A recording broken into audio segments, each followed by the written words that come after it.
As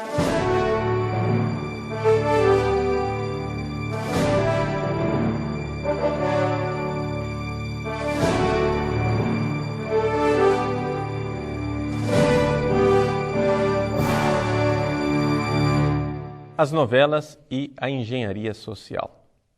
É a respeito disso que hoje nós gostaríamos de falar.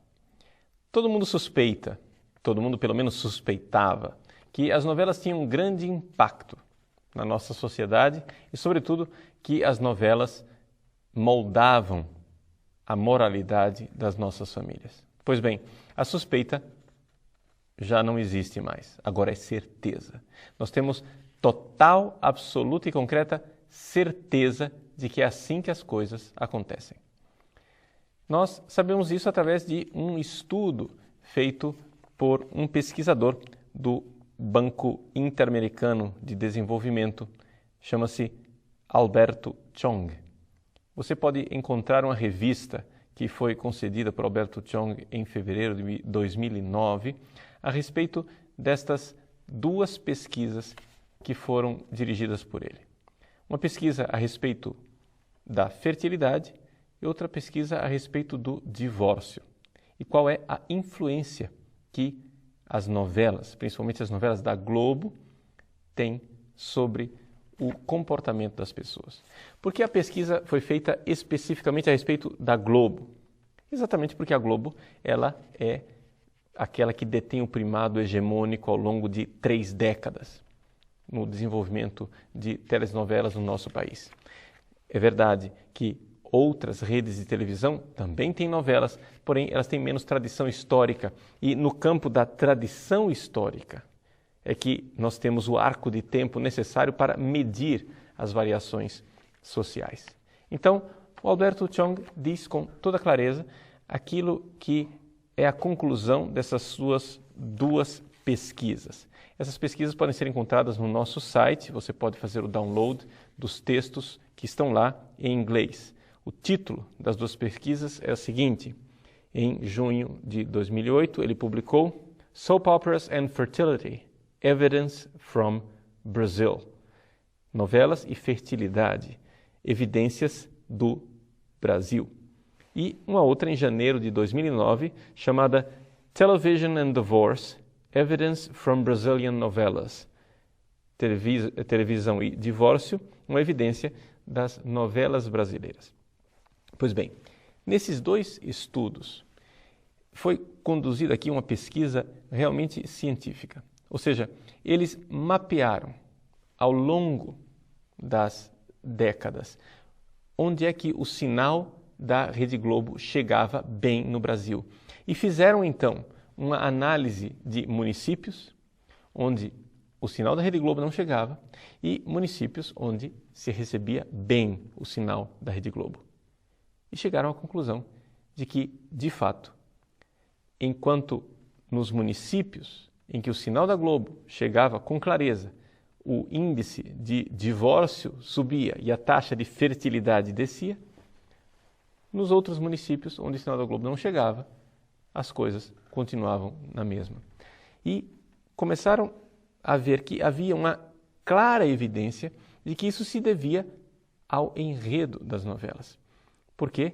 Porque também o tema das várias novelas tinha uma resposta quase que imediata na população, uma oscilação percentual significativa na questão do divórcio e da fecundidade, da fertilidade.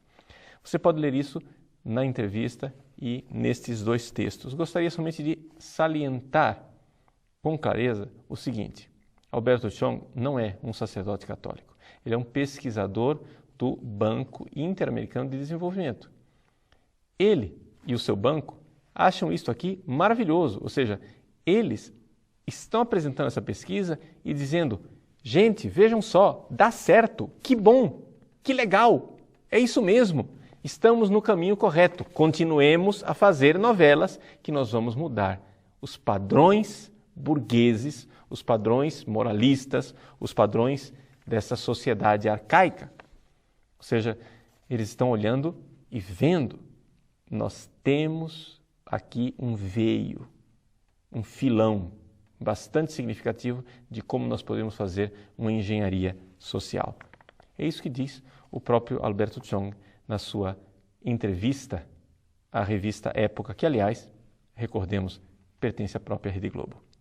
Vou ler o parágrafo inicial que está lá como chamada, né, da entrevista. Ele diz o seguinte: qual é o verdadeiro impacto das telenovelas nos lares brasileiros? Segundo 2 estudos recentes do Banco Interamericano de Desenvolvimento, BID, as tramas exibidas na TV nos últimos 40 anos têm moldado as famílias em pelo menos 2 aspectos. Veja, pelo menos 2 aspectos, porque foram os aspectos que eles pesquisaram. Menos filhos e mais divórcios. Se isso não é chocante para você, para mim é. Ou seja, não é chocante que a nossa sociedade tenha menos filhos e mais divórcios, porque isso é uma triste realidade com a qual nós estávamos acostumados.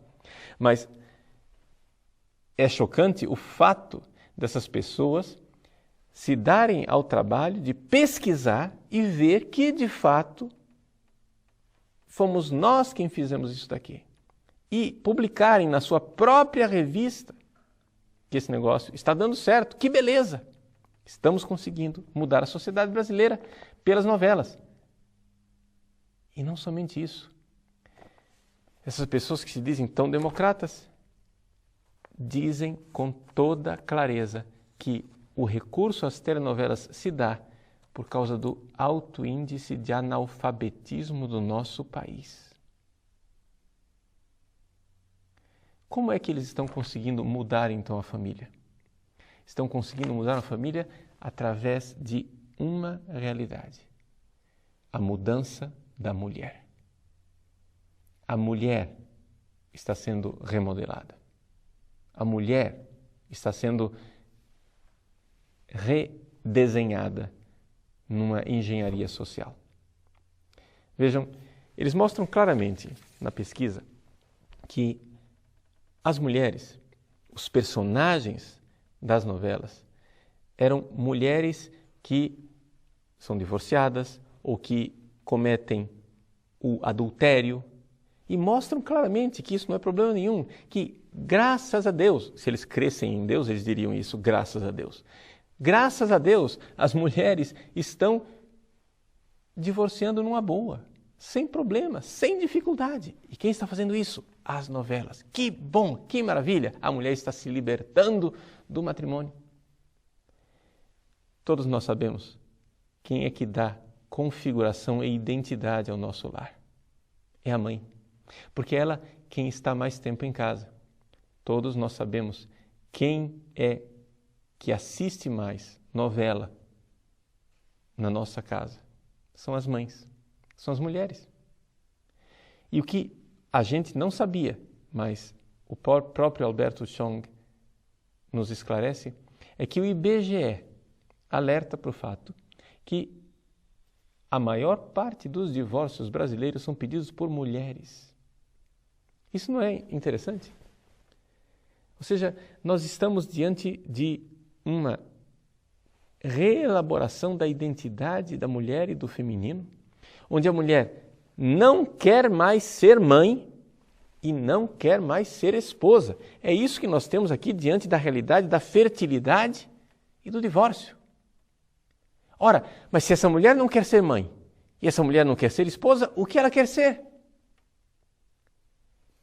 Bom, aqui eu não posso deduzir muitas coisas, mas eu fico certamente alarmado quando vejo marchas das vadias e as mulheres se comprazendo em serem chamadas de sluts. Existe um problema sério numa sociedade onde o devoto sexo feminino, né, uma expressão de um papa, agora se tornou presa da tentação do demônio para trair a sua verdadeira vocação e a vocação que lhe foi dada por Deus. A maternidade numa mulher não é um acidente. Faz parte da sua própria constituição. o ser esposa numa mulher não é um acaso, mas é a sua vocação. Então, se nós vemos vacilar a esposa, se nós vemos vacilar a mãe, o que será de nossa sociedade? O que será desta célula máter da sociedade que é a família? Há tempos atrás, aqueles que, como eu, já têm um pouco mais de idade, o que nós víamos é que aquela que conseguia agregar a família e fazer com que a família continuasse unida era a mãe. Ela era o ponto-chave de unidade. A mãe era aquela que dava identidade. A mãe era aquela que dava à família o seu espírito. Infelizmente, desde a Revolução Industrial, os pais do sexo masculino, se tornaram uma figura um pouco mais ausente dentro da família. Por causa da jornada de trabalho que o homem tinha que desempenhar fora de casa, as mulheres é que tomaram a presença no lar de uma forma preponderante. Agora, nem mais isso nós temos. Nós temos agora uma geração inteira de meninas que já não sonham em ser mães. Meninas que já não pensam em ser esposas, que pensam em aventuras, em desempenho, em fama, em sucesso, em prazer, em moda, em vaidade, em tantas outras coisas, menos na entrega e na doação da maternidade. Pois bem, é nesses tempos, então, que nós mais precisamos de mãe, que nós nos voltamos à Virgem Santíssima. E se o Brasil é o Brasil das novelas, ele também é o Brasil de Nossa Senhora Aparecida. E que a Virgem Santíssima, Nossa Senhora Aparecida, seja realmente aquela que é a imperatriz do Brasil e das nossas famílias. Consagremos nossas famílias a Nossa Senhora. Seria um grande ato, uma coisa extraordinária, uma verdadeira revolução nesse país, se nós conseguíssemos fazer uma decidida e clara campanha de irmos apagando televisores, acendendo velas e rezando o terço em família. Seria uma coisa extraordinária. Se as mães fizessem este sacrifício diário de, na hora de uma novela, apagassem, desligassem o televisor e acendessem uma vela. Vamos rezar em família. Vamos consagrar a Virgem Maria. Vamos colocar mais uma vez dentro de casa a figura da mãe. O lugar onde nós sabemos que somos acolhidos é o lar, é o colo da mãe, é o regaço materno. Que coisa triste quando o lugar da acolhida vai se tornando um lugar inóspito, um lugar alheio e estranho, da mãe que só pensa em divórcio e em ter cada vez menos filhos.